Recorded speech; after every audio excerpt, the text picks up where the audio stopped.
Bonjour à tous, alors je vous présente ici une pompe qui a la particularité de fonctionner sur batterie. C'est une pompe d'arrosage avec un débit maximum pouvant atteindre les 3000 litres à l'heure. C'est assez conséquent, c'est une batterie, c'est une machine en 18 volts qui fonctionne donc avec des batteries de la gamme eChange. Alors au niveau de l'emplacement batterie, vous noterez que vous avez deux emplacements, ce qui vous permet ici d'augmenter l'autonomie de l'appareil en fait. Si vous mettez une seule batterie, ça fonctionnera. Si vous en mettez deux, vous augmentez l'autonomie d'autant. Il est à noter que comme je l'ai fait ici, vous pouvez mettre des batteries d'ampérage différents. Là j'ai une 4 ampères, une 2 ampères, ça fonctionne parfaitement. Alors, il est à noter que l'appareil est livré dans cette configuration sans batterie ni raccord. Ici, vous avez une vis femelle, c'est la sortie en 33,3 mm, donc en 1 pouce.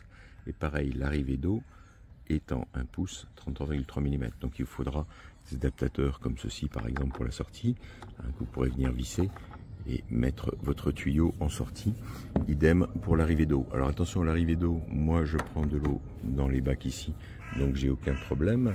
L'eau propre, c'est de l'eau de pluie. Par contre, si vous le prenez dans un puits ou quoi, il est fortement conseillé d'utiliser un tuyau avec une crépine à l'eau de bout pour éviter d'envoyer des impuretés dans la pompe.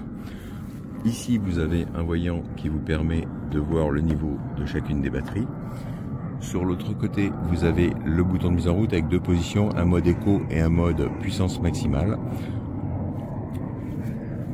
Vous avez ici le filtre avec la clé qui est livrée pour démonter le filtre, qui vous permettra de nettoyer, mais aussi de remplir votre pompe avant l'utilisation, ce qui est conseillé pour éviter qu'elle tourne à vide et d'utiliser les batteries pour pomper de l'eau au début. Donc vous remplissez votre pompe, vous dévissez ici la vis de purge qui permettra d'évacuer l'air plus facilement, et comme ça votre pompe est immédiatement prête à l'usage. Quand vous avez fini pour la stocker, vous avez ici une vis de vidange qui vous permet de vider votre pompe pour la stocker sans qu'il y ait de problème de rouille, de dépôt de calcaire, tout ce que vous voulez. Donc c'est plutôt un bon produit. Moi j'en suis très satisfait en tout cas, voir la durée de vie de la pompe dans le temps. Elle est silencieuse en fonctionnement également.